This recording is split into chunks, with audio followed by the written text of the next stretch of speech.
Selamat datang ke Misteri Paradox. KKN Desa Penari berkenaan tentang 6 orang pelajar yang pergi ke sebuah kampung untuk melakukan kerja khusus. Sejak itu, pelbagai perkara aneh yang mula mengacau mereka berenam.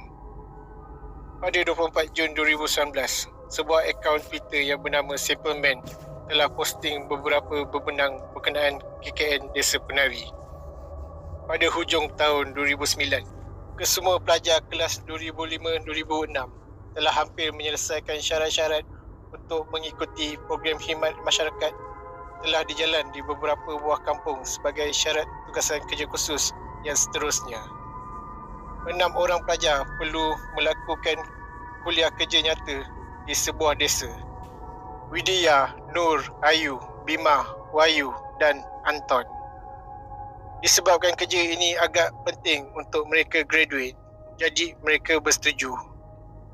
Sebelum mereka bertolak ke Desa Penari, Ibu Widya bertanyakan perihal KKN tersebut.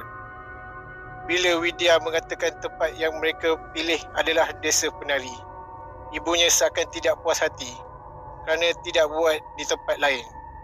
Setelah Widya menjelaskan kepada ibunya terpaksa akur dengan anaknya.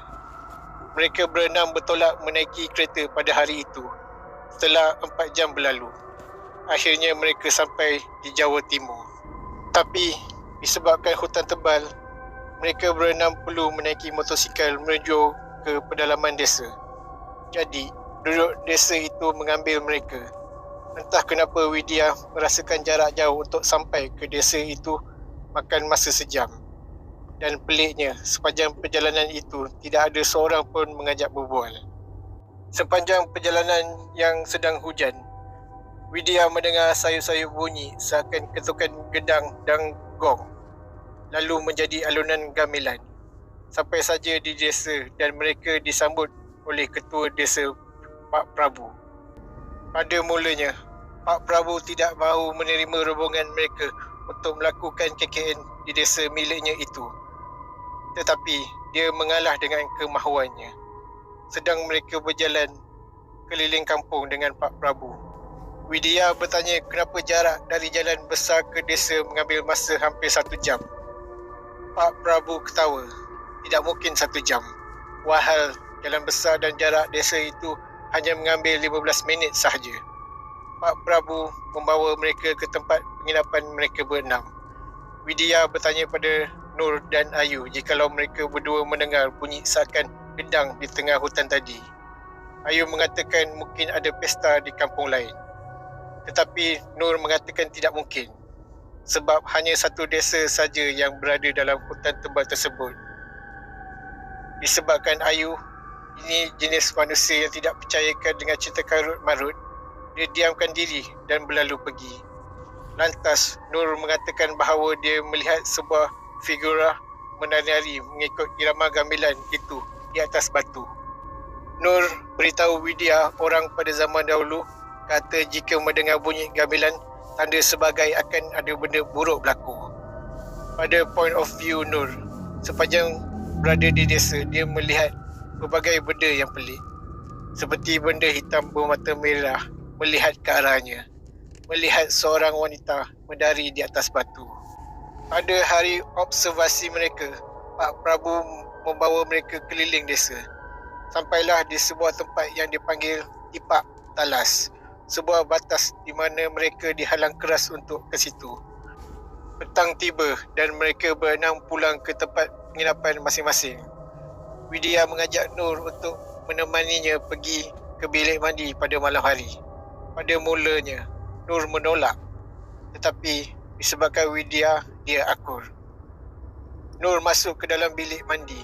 Sedang Widya menunggu Nur, dia mendengar seakan seorang sedang menyanyi dalam bahasa Jawa. Pada mulanya, Widya mengingatkan Nur. Dia tidak menyangka yang kawannya itu boleh berbahasa Jawa. Tetapi setelah Nur keluar dan Widya bertanya padanya, Nur terdiam dan meninggalkan Widya sendirian. Widya dan Nur beritahu kepada Pak Prabu tentang kejadian yang berlaku antara mereka berdua di situ. Lekas Pak Prabu membawa mereka berdua ke sebuah rumah. Mereka berjumpa dengan Embah Buyut.